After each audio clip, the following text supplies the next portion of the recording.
Hello friends, हम 22 जनवरी का Indian express discuss कर रहे हैं। यहाँ पे फर्स्ट न्यूज़ है, farmers draw hard line, reject centre's offer to stay laws. तो बेसिकली सेंटर ने ये बोला है कि हम 18 मंथ्स के लिए जो फार्म लॉज है इनको स्टे पर लगा देंगे। तो इस पर फार्मर्स बीच में थोड़ा डिवाइड है कि टर्न डाउन करना है प्रपोजल या नहीं करना है। तो बेसिकली तो यही देखा जा रहा है कि वो शायद इस प्रपोजल को टर्न डाउन कर देंगे। तो drawing the hard line to press for the repeal of the new agriculture laws, farmer unions Thursday rejected the centre's offer to keep the laws in abeyance for 18 months and form a joint committee to address grievances. तो basically अभी तो farmers मना कर रहे हैं। हम next page पर चलते हैं। ये कह रही है, हम न्यूज़ फिर से पढ़ेंगे। तो असम में जो भी लैंडलेस इंडिजिनस फैमिलीज़ हैं उनको बेसिकली लैंड पट्टा या लैंड दिए जाएगी बाय द गवर्नमेंट। ये लैंड रिफॉर्म्स में हम आगे वैसे फिर से पढ़ेंगे इसको। अब ये देखा गया है जो एमसीडीज़ में एम्प्लॉयज़ हैं तो उनको सैलरी नहीं मिल रही थी, ठीक है।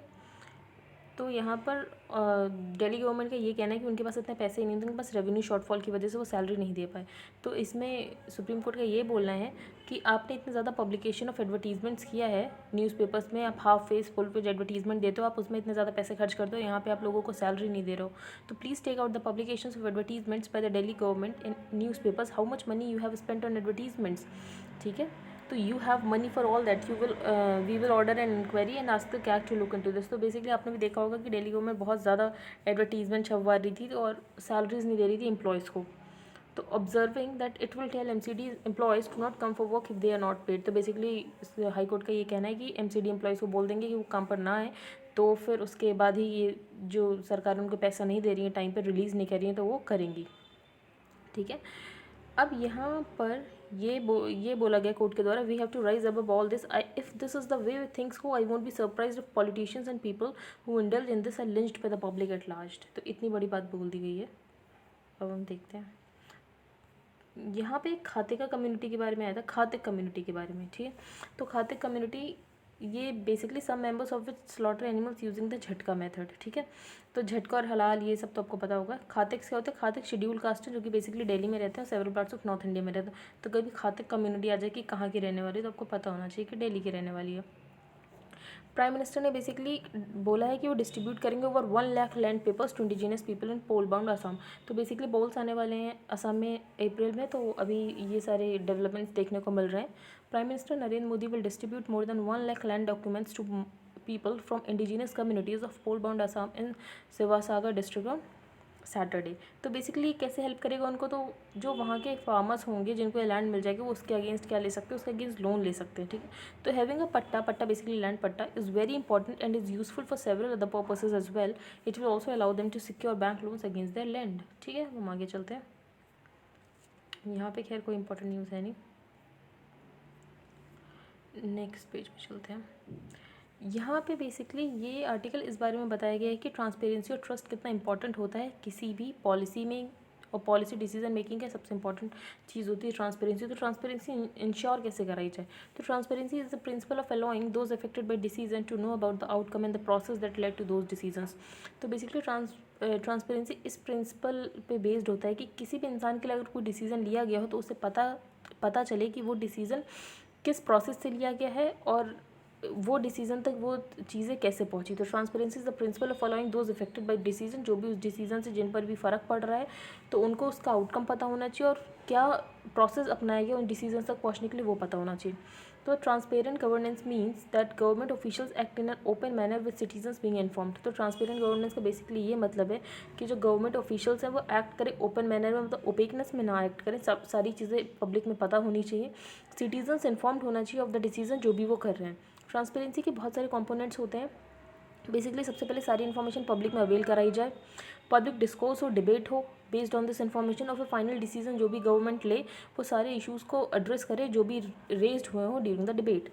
ट्रस्ट एक foundation upon which the legitimacy of public institutions is build, ठीक है। ट्रस्ट एक ऐसा फाउंडेशन है जिस पर लेजिटिमेसी बिल्ड होती है ऑफ द पब्लिक इंस्टीट्यूशंस, और बहुत ही क्रूशियल होता है किसी भी पब्लिक पॉलिसीज़ के सक्सेसफुल होने के लिए, ठीक है। और बेसिकली पब्लिक पॉलिसीज इस बात पर डिपेंड करती है कि बिहेवियरल रिस्पॉन्सेज कैसा आएगा पब्लिक से। जैसे आपने इकोनॉमिक सर्वे पढ़ा हुआ तो उसमें बिहेवियरल इकोनॉमिक्स की बात की गई थी कि जैसे लोगों को ऐसे इनकरेज किया जाए कि वो अपनी सब्सिडीज़ छोड़ दें, तो बिहेवियर में चेंजेस कैसे आएगा, तो बेसिकली अगर उनका ट्रस्ट होगा सरकार पे तभी आएगा। तो trust is earn by keeping the promise made and perhaps is not a unitary entity. तो बेसिकली ट्रस्ट बनाया जाता है, कमाया जाता है, ऐसी चीज़ है, ठीक है, ये नहीं कि यूनिटरी एंटिटी है। For example trust in police services में भी डिफरेंट एंड से in the judiciary and with in the judiciary, जैसे दो चीज़ों में ट्रस्ट डिफरेंट हो सकता है। तो government could be trusted to do somethings right, और कभी कभी किसी भी सेक्टर में ये भी माना जा सकता है कि सही काम नहीं कर रही है और उसके decision influenced by the commercial and the political activities. तो for example trust in police services may be different than say in the judiciary. Within the judiciary there could be difference between the lower and the higher judiciary. अगर कोई बोलता है judiciary में trust है तो हो सकता है उसका हायर जुडिशरी में ट्रस्ट हो as compared to the lower judiciary, ठीक है। तो it is influenced by the integrity of people and system, the perceived fairness and openness of these institutions. The robustness of institutional mechanisms depends on checks and balances. If the autonomy of institution is compromised, trust is weakened. अगर किसी भी institution की autonomy को छेड़छाड़ की जाती है उसके साथ, तो लोगों का ट्रस्ट उसमें कमज़ोर हो जाता है। The responsibility of maintaining transparency is with the government and given the fact that trust has to be earn, the responsibility of the government is again more important, ठीक है। अब ट्रस्ट लोगों में तभी आता है पॉलिसी डिसीजन मेकिंग के तहत अगर गवर्नमेंट में उनका ट्रस्ट होता है। और इंडियंस में ऐसा देखा गया एक सर्वे के द्वारा कि इंडियंस ज़्यादा ट्रस्ट करते हैं हायर अथॉरिटीज़, ठीक है। और उनका मानना ये होता है कि अगर हम उनको क्वेश्चन करें दैन इट इज़ रूड, ठीक है। तो फिर हायर अथॉरिटीज़ को ट्रस्ट करना रूड माना जाता है इन द इंडियंस, ठीक है। फॉर एग्जांपल ये किया गया था सर्वे, तो उसमें पता चला था 70% ऑफ द पब्लिक है trust in the government. 70% public को गवर्नमेंट पे तो ट्रस्ट है, लेकिन ज़्यादातर लोगों को पब्लिक इंस्टीट्यूशंस में ट्रस्ट नहीं है। तो आप देख रहे हैं कि एक ही जगह पे आपको एक चीज़ में ट्रस्ट हो सकता है, एक चीज़ में नहीं हो सकता सिस्टम के। तो Indians do not really trust the capacity and fairness of the public institution in doing things the right way. फिर बेसिकली वैक्सीन में बताया गया कि वैक्सीन में कैसे ट्रस्ट इरोड किया गया by the media. While in general the media has asked the right questions on the vaccine issue, they also have contributed to erosion of trust by the tone and tenor of this questions, ठीक है। Television ज़्यादा culpable होता है then the others, और इसलिए वो जो television journalism होता है उसकी थिन लाइन जो सेपरेट करती है उसको मेंटेन करना चाहिए। रिस्पॉन्सिबल जर्नलिज्म क्या है, क्वेश्चन करने का। और उसके बाद दूसरी चीज़ ये कि हाउंडिंग और यूलोजाइजिंग द गवर्नमेंट, मतलब गवर्नमेंट को बे मतलब प्रेस करना, ठीक है। यूलोजाइजिंग मतलब प्रेस करना होता है, ठीक है। Questioning the government on its decision and hounding और eulogising the government both erode trust. तो यूलॉजी वाली चीज़ नहीं करनी है, ठीक है। अगर आप यूलॉजी वाली चीज़ करोगे तो लोगों का ट्रस्ट ब्रेक होगा। तो public trust is critical for greater compliance with government guidelines during emergencies, ठीक है। अब यहाँ पर ये दिया हुआ है the importance of transparency and trust in governance is to ensure that there is no undue influence. हाँ, अब लोगों में ट्रस्ट तभी होता है जब लोगों को ये लगे कि जो भी गवर्नमेंट डिसीजंस है वो पॉलिटिकल कमर्शियल नहीं है। In some ways the decision on the vaccine has become less of a scientific one और more of a commercial and political one. अब लोगों को लगने लग गया जो डिसीजन लिए गए हैं वैक्सीन पे कि उसको अप्रूवल दिया गया वो साइंटिफिक कम है और कमर्शियल और पॉलिटिकल ज़्यादा है, स्पेशली विद इंडिया, ठीक है। तो ये दिक्कतें होती हैं सारी। और ऑथर ने ये बताया नेशनल इंटरेस्ट में ही होता है अगर ट्रांसपेरेंसी होती है और लोगों का गवर्नेंस में ट्रस्ट होता है, ठीक है। तो we desperately need to cultivate public spaces for healthy dialogues where all opinions are respected. तो बेसिकली यहाँ पे ट्रांसपेरेंसी और ट्रस्ट की बात की गई कि ट्रांसपेरेंसी और ट्रस्ट कितना इंपॉर्टेंट होता है पब्लिक इंस्टीट्यूशंस में। अब नेक्स्ट आर्टिकल ये है, बेसिकली नेशनल एजुकेशन पॉलिसी में ये बोला गया था कि जो टॉप 100 वर्ल्ड क्लास यूनिवर्सिटीज़ हैं उनको इंडिया में बोला जाएगा कि उनको इंडिया में कैंपस खोलने के लिए ऐसे उनको ऑफर दी जाएंगे कि वो इंडिया में आके कैंपस खोलें। तो ऑथर ने बेसिकली ये बोला कि इस चीज़ से प्रॉब्लम क्या क्या हो सकती है, ठीक है। तो द नेशनल एजुकेशन पॉलिसी जो कि इंडिपेंडेंस डे के बाद चौथी नेशनल एजुकेशन पॉलिसी 2020 की, तो अभी उसके बारे में बात की गई थी हायर एजुकेशन में क्या चेंजेस आएंगे, ठीक है। इससे पहले 3 और आ चुकी हैं तो चौथी थी फॉर द फर्स्ट टाइम। अब इसमें क्या बोला गया कि इंटरनेशनलाइजेशन होगा हायर एजुकेशन का। तो ये सबसे इंपॉर्टेंट चीज़ें ऑथर ने बताया। सबसे पहले जो टॉप 100 वर्ल्ड क्लास यूनिवर्सिटीज़ है उनको बोलेंगे आप इंटरनेशनल ब्रांच कैंपसेस खोलो इंडिया में। अंडरलाइंग एजम्पशन ये है, सरकार का ये मानना है कि जब वो यहाँ पर अपनी यूनिवर्सिटीज़ खोलेंगी तो इंडिया में रिसर्च और टीचिंग का लेवल बढ़ जाएगा, ठीक है। और जो हमारे बच्चे बाहर जाते हैं, ब्रेन ड्रेन की प्रॉब्लम है कि यहाँ के बच्चे बाहर जाते हैं ग्रेजुएशन करने, तो वो बाहर नहीं जाएंगे, वो इंडिया में ही रह जाएंगे, ठीक है। तो ब्रेन ड्रेन की प्रॉब्लम भी सॉल्व होगी, हमारे यहाँ रिसर्च डेवलपमेंट भी अच्छा होगा। The biggest challenge would be the inclination of top universities to establish a campus in India. अब बिगेस्ट चैलेंज ये है कि अब वो इंक्लाइंड हैं इंडिया में कैंपसेस खोलने के लिए। Not many such universities have such policies in place. At the same time many universities are yearning to turn truly global and hold institutional mobility as a prerequisite. Many top foreign universities collaborate with Indian higher education institutions such as, देखो इससे पहले भी ये कोई पहली बात नहीं कि इंटरनेशनलाइजेशन हो रहा है हायर एजुकेशन का इंडिया में। इससे पहले भी हो चुका है कि बहुत सारी ऐसी इंटरनेशनल यूनिवर्सिटीज़ IITs और सेंट्रल यूनिवर्सिटीज़ के साथ कोलैब करती थी। जैसे कोलैबोरेशन गवर्नमेंट की बहुत सारी स्कीम के द्वारा भी स्ट्रेंथन हुआ, जैसे कि ज्ञान स्पार्क। तो कन्वेंशनल विजडम ये डिक्टेट करता है that the existing research and academic collaborations between foreign and Indian institution से इंटरनेशनल ब्रांच कैंपसेस बढ़ सकती हैं। अब इससे दिक्कत क्या क्या है कि एक्सपर्ट्स का ये माना है कि टॉप फॉरेन यूनिवर्सिटीज़ माना जा रहा है कि पॉजिटिवली रिस्पॉन्ड कर रही हैं और वो इंडिया में अपने कैंपसेस खोलने के लिए तैयार रहेंगी, ठीक है। तो top foreign universities are willing to respond positively provided there is sufficient clarity. बस उन इंस्टीट्यूशन का ये कहना है कि इंडिया में जो भी ऑपरेशनलाइजेशन की क्लैरिटी है वो होनी चाहिए, मतलब टैक्स में कि कितना टैक्स पे करना है, कितनी ऑटोनॉमी देंगे, वो सारी चीज़ें क्लियर होनी चाहिए। और वो जैसे ये भी नहीं सरकार से उम्मीद कर रहे हैं कि सरकार उनको कोई इंफ्रास्ट्रक्चर हब बना के देगी, जैसे दुबई नॉलेज हब है जहाँ पे सरकार पहले से आपको मूव इन कैंपसेस देती है, ऑफिस स्पेस देती है, तो ऐसी वो उम्मीद भी नहीं कर रहे, मतलब वो आके अपना कैंपस वगैरह खुद बनाएंगे।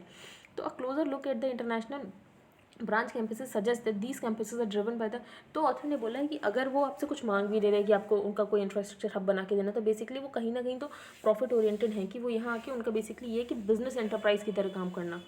ठीक है, तो this implies that India will have to allow IBCs to repatriate income, तो बेसिकली वो जो यहाँ से जो भी इनकम अर्न करेंगे वो ज़्यादातर अपने वापस से पेरेंट कंट्री में ले जाएंगे।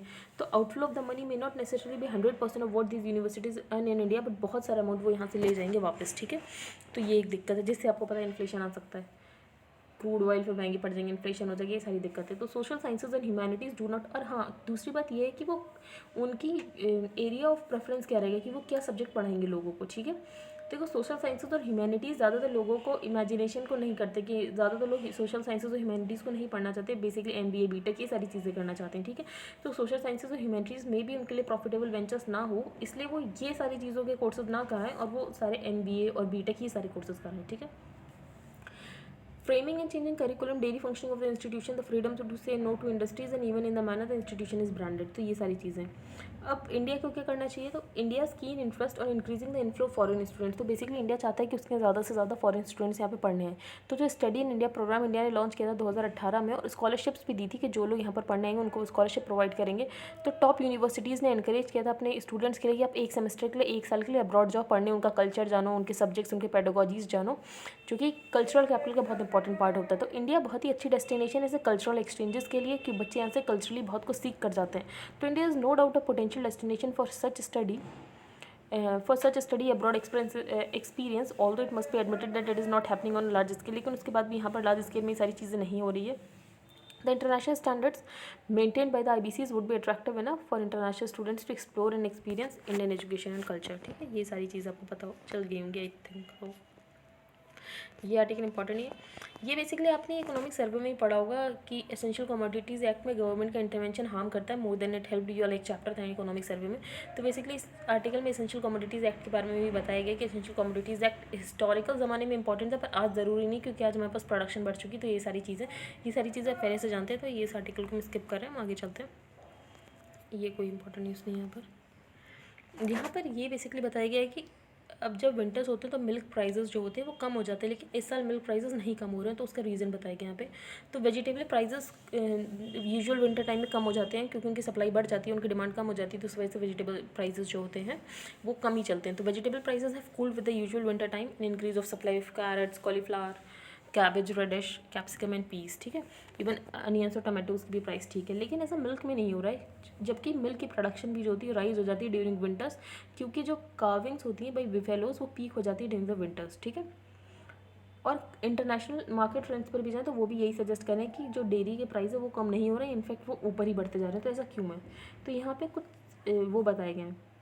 The calving season for animals when more milk starts flowing from the udders generally begins from September, तो बेसिकली सेप्टेम्बर में उनके अडर्स से ज़्यादा मिल्क आने लगता है। That is when temperature and humidity levels drop alongside improve fodder cum straw availability, क्योंकि इस समय जो फॉडर होता है उनके लिए चारा होता है वो ज़्यादा अवेलेबल होने लगता है फ्रॉम द मानसून रेंज, और खारिफ क्रॉप का जो भी हार्वेस्ट होता है, और ये काफ़ी पीक हो जाती है in the winter continue till March to April. लेकिन इस बार क्या हुआ, जो अनसीजनल सप्लाई क्रंच होगी बेसिकली कोविड-19 की वजह से रेस्टोरेंट, होटल्स और कैंटीन से सब बंद रहे, तो उनको दूध की ज़रूरत थी नहीं, इसके अलावा कैंसिलेशन ऑफ मैरिजेस, तो इसकी वजह से तो डिमांड डिस्ट्रक्शन हुआ, प्राइस क्रैश हुआ।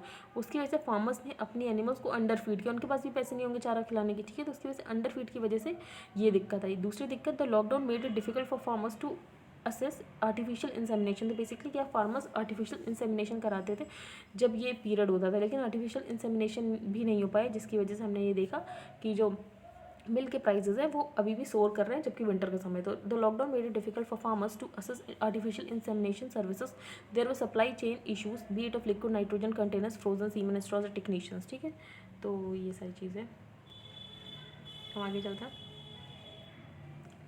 यहाँ पर ये है बेसिकली ब्रिटेन का ये कहना है, ये जो यूरोपियन डिप्लोमेट्स हैं हम इनको फुल प्रोटेक्शन नहीं देंगे, जो कि बेसिकली और कंट्रीज़ के डिप्लोमेट्स को दिया जाता है, क्योंकि ये किसी ब्लॉक का डिप्लोमेट है, किसी कंट्री का डिप्लोमेट नहीं है, ऐसा उनका मानना है।